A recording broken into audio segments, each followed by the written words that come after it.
महाभारत की कहानी राजा शिव चक्रवर्ती। प्लीज़ भाई मेरे वीडियो को सब्सक्राइब करना, लाइक करना। बहुत समय पहले की बात है। उसी नगर नाम के एक राज्य में एक राजा राज किया करता था।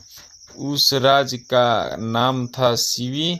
वह एक चक्रवर्ती सम्राट था और अपनी महानता और दयालुता के कारण प्रसिद्ध था। उसकी दया के बारे में ऐसा कहा जाता था कि उसके दरबार से कोई भी खाली हाथ नहीं लौटता था।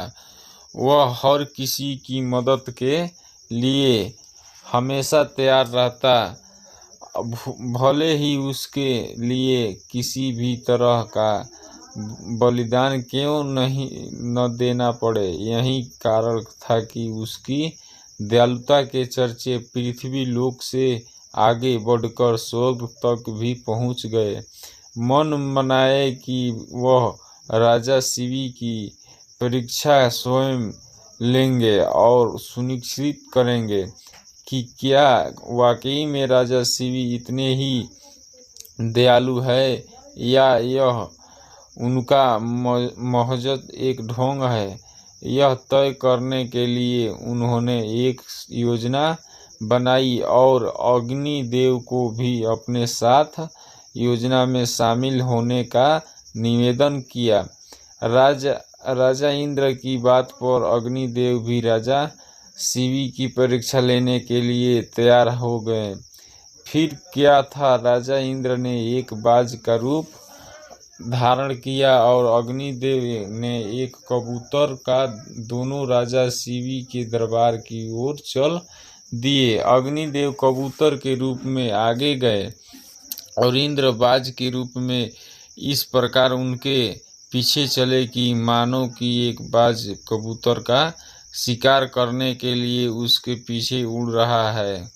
थोड़ी ही देर में अग्निदेव कबूतर के रूप में राजा शिवी के दरबार में पहुंचे और राजा शिवी की झांग पर बैठ गए। उन्होंने राजा से कहा कि एक बाज उसका शिकार करने के लिए पीछे आ रहा है, वह उसकी जान बचा ले। कबूतर की यह बात सुनकर राजा ने कहा, बिल्कुल भी चिंता न करो, मेरे होते हुए वह बाज तुम्हारा कुछ भी बिगाड़ नहीं पाएगा। मैं तुम्हारी रक्षा करने का वचन देता हूँ। राजा के वचन देते ही बाज के रूप में इंद्रदेव भी शिव के दरबार में पहुँच गए। उन्होंने राजा शिवी का कहा कि वह कबूतर मेरा शिकार है, उसके मारकर वह अपनी और अपने बच्चों की भूख मिटाएगा। बाज की बात पर राजा ने कहा, मैंने इस कबूतर को वचन दिया है कि मैं इसके प्राण की रक्षा करूंगा, इसीलिए मैं इसे तुम्हें नहीं दे सकता। राजा की यह बात सुनकर बाज बोला, अगर आप इसे मुझे नहीं देंगे तो मैं और मेरे बच्चे भोजन के अभाव में भूखे रह जाएंगे, इसीलिए इसे तो आपको देना ही होगा।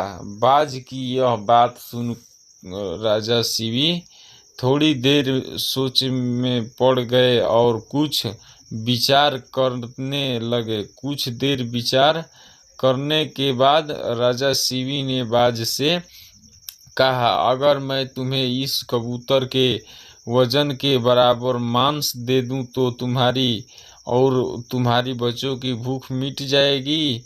ऐसे में इस कबूतर के प्राण में भी बच जाएंगे और मेरा वचन भी बना रहेगा।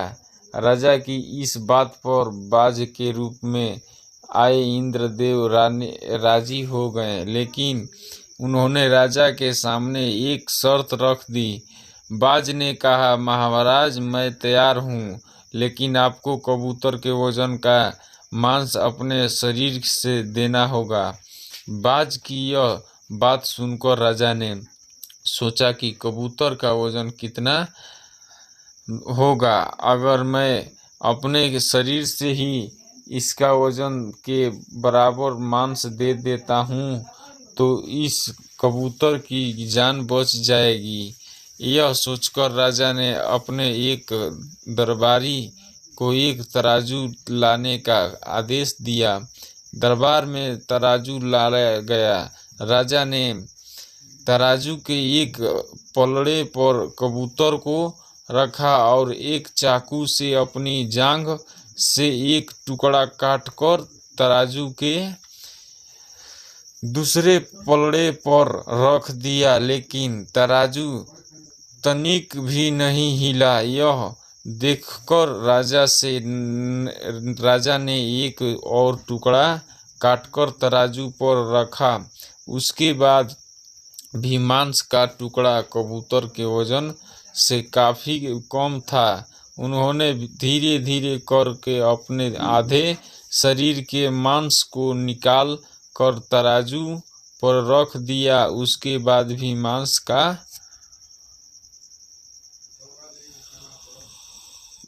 वजन कबूतर के वजन से कम ही रहा।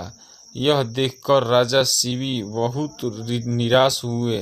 उन्होंने निश्चय किया कि अब कुछ भी हो जाए वह अपने वचन की मान रखते हुए कबूतर को बचाएंगे।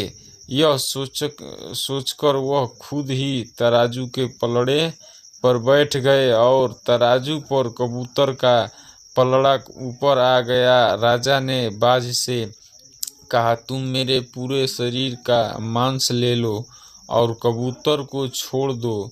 यह सुनकर इंद्रदेव को राजा पर दया आ गई। इंद्र और अग्निदेव अपने असली रूप में आए और कहा, राजा शिवी, हम आपकी परीक्षा लेने आए थे और आप इस परीक्षा में सफल रहे। आप वाकई में बहुत ही दयालु और परोपकारी है। इस पृथ्वी पर आपकी बराबरी दूसरा और कोई नहीं कर सकता। इतना कहते हुए दोनों देव वहां से गायब हो गए। शिव चक्रवर्ती की कहानी से सीख मिलती है कि इंसान को किसी भी हाल में दया और परोपकार का साथ नहीं छोड़ना चाहिए, क्योंकि जिसमें दया और परोपकार वास करता है, भगवान भी सदैव उसकी मदद के लिए तैयार रहते हैं। प्लीज़ मेरे वीडियो को सब्सक्राइब करना, लाइक करना। अगर अच्छा लगे तो कमेंट में लिख कर बताना कि मेरे वीडियो कैसा है। अगले वीडियो में मिलते हैं फिर नेक्स्ट वीडियो में। तब तक ले बाय।